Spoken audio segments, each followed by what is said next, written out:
అండి breaking news. So NDA కూటమి 184కి చేరింది, ఇండియా కూటమి 227కి చెల్లింది నేషనల్ వైజ్ చూసుకుంటే. సో దీన్ని బట్టి మోదీ మళ్ళీ గవర్నమెంట్ ఫామ్ చేస్తారు అనడానికి ముందంజలో అనుకోవచ్చా, లేకపోతే ఇంకా ఆలోచించాలి?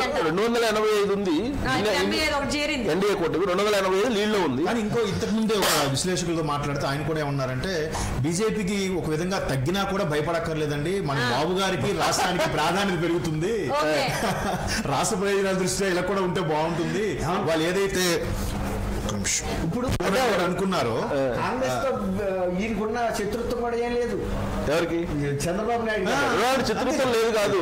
నారాయణ గారు ఉన్నారు సిపిఐ, ఆయన ఆల్రెడీ ఓపెన్ ఆహ్వానం ఇచ్చారు, మీరు ఈసారి మాకు ఇండియా కోర్టులో రావాలి అని ఆల్రెడీ 2 days బ్యాక్ ఆహ్వానం ఇచ్చారు. ఇక చంద్రబాబు నాయుడుకి అయితే మమతా బెనర్జీ హాట్ లైన్లోనే ఉంటారు, ఇప్పుడు వాళ్ళ సత్సంబంధాలు ఉన్నాయి కదా. అదే కాబట్టి ఈ ఇప్పుడు చంద్రబాబు నాయుడు గారు రాష్ట్ర ప్రయోజనాల దృష్ట్యా ఏదైనా స్టెప్ తీసుకుంటాడేమో, కానీ ఇప్పుడు రాజకీయ ప్రయోజనాలు ఆ దిశగా ఆలోచించడేమో. జయరావు గారు ఇందాక నేను పవన్ కళ్యాణ్ గారి గురించి మాట్లాడాను, ఆయన వెళ్ళి ఆయన కూటమి అనౌన్స్ చేశారు, అంటే తెలుగుదేశం పార్టీతో జనసేన కలిసి వెళ్తున్నాయి, బీజేపీ సంగతి ఏంటంటే వస్తే లేకపోతే లేదు అన్నట్టుగా ఆయన క్లారిటీ ఇచ్చారు. ఆ రోజు ఏం చెప్పారంటే చాలా మంది ఈ వైఎస్ఆర్ కాంగ్రెస్ పార్టీ జ్యోతిష్యులు ఉన్నారు కొంతమంది, ఈ ముహూర్తం బాగలేదు, అమావాస్య రోజు ప్రకటించాడు, ఇలాంటివన్నీ చెప్పారు. గుర్తుందా మీకు? గుర్తుందండి. అది కాకుండా ఆ సీట్ల పరంగా కూడా నెక్స్ట్ పవన్ కళ్యాణ్ ఏదో బాగాలేదు, ఆయన ఏవో రకరకాల ఉంగరాలు పెట్టుకున్నారని, ఆ ఉంగరాలు కూడా పనిచేయవని కూడా వైసీపీ జ్యోతిష్యులు చెప్పడం నేను చూశాను. అంటే ప్రకటించిన ముహూర్తం బాగాలేదు, పైగా సెప్టెంబర్ 9 ఆ రోజు కదా అరెస్ట్ అయినా అనుకుంటా, ఆ రోజే వెళ్ళి రాజమండ్రి వెళ్ళి బయటకు వచ్చిన వెంటనే రాజమండ్రి సెంట్రల్ జైలు నుంచే ప్రెస్ మీట్ లో చెప్పడం జరిగింది. అసలు ఆ ముహూర్తం బాగాలేదు, పైగా ఆయనకి ఇప్పుడు చెడు దినాలు నడుస్తున్నాయి, అసలు ఆయన ముఖ్యమంత్రి అయ్యే హోదా ఉన్న వ్యక్తి కూడా ఇలాగా బాబు గారికి ఊడిగం చేస్తున్నారు, ఇలాంటి పదాలే ఊడిగం చేస్తున్నాడు, ఆయన చెప్పిన స్క్రిప్ట్ ఏం చదువుతున్నాడు. ఆయన భరించినంత వ్యక్తిగత హననం ఎవరు భరించుంటారేమో వైఎస్ఆర్ కాంగ్రెస్ పార్టీ నుంచి. వైఎస్ఆర్ కాంగ్రెస్ పార్టీ వాళ్ళు ఆయన వ్యక్తిత్వాన్ని కానీ, ఆయన అమ్ముడు పోయాడని కానీ, ఆయన దత్తపుత్రుడని కానీ, లేదంటే జాతిని తాకట్టు పెట్టేవని కానీ, సభ్యుల గురించి కానీ ఎన్ని మాట. ఒక్క విషయం చెప్తానండి, మన అందరికీ కూడా రాష్ట్ర ప్రజలు కూడా అర్థం అవ్వాలి, ఈ జాతకాలు అనేవాళ్ళు ఎన్నికల రంగంలోకి వచ్చి ఈ మీడియా ఎలక్ట్రానిక్ మీడియాలో డబ్బులు పే చేసి ఎంత మూఢనమ్మకపు మాటలు మాట్లాడారో, ఎంత వెనకబాటుతనపు మాటలు మాట్లాడారో, ఈయన అన్నట్టు ఆయన పెట్టుకున్న ఉంగరం, ఆయన వేసుకున్న షర్టు, ఇది అది ముహూర్తం, ఈ మూఢనమ్మకాలు వాళ్ళు ఎంత వెనకబాటులో జాతకాలు చెప్పేవాళ్ళు ఉన్నారో సామాన్య ప్రజలు గుర్తించాలండి. ఇటువంటి వాళ్ళని నమ్మటం ఇప్పటికైనా మానేయాలి.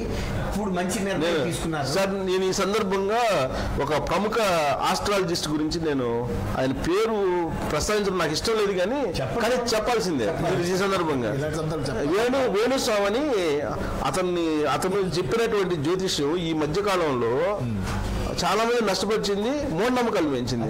ఇప్పుడు ఆయన మాటలు కూడా బంచత్ అని అంటాడు, బంచత్ గెలవబోదించాడు అంటాడు. పండితుడు మాట్లాడి అవును నేను తాగుతా, నేను తింటా, ఏంటి ఇప్పుడు ఆయన ఏం చేయాలి జయదేవ్ గారు?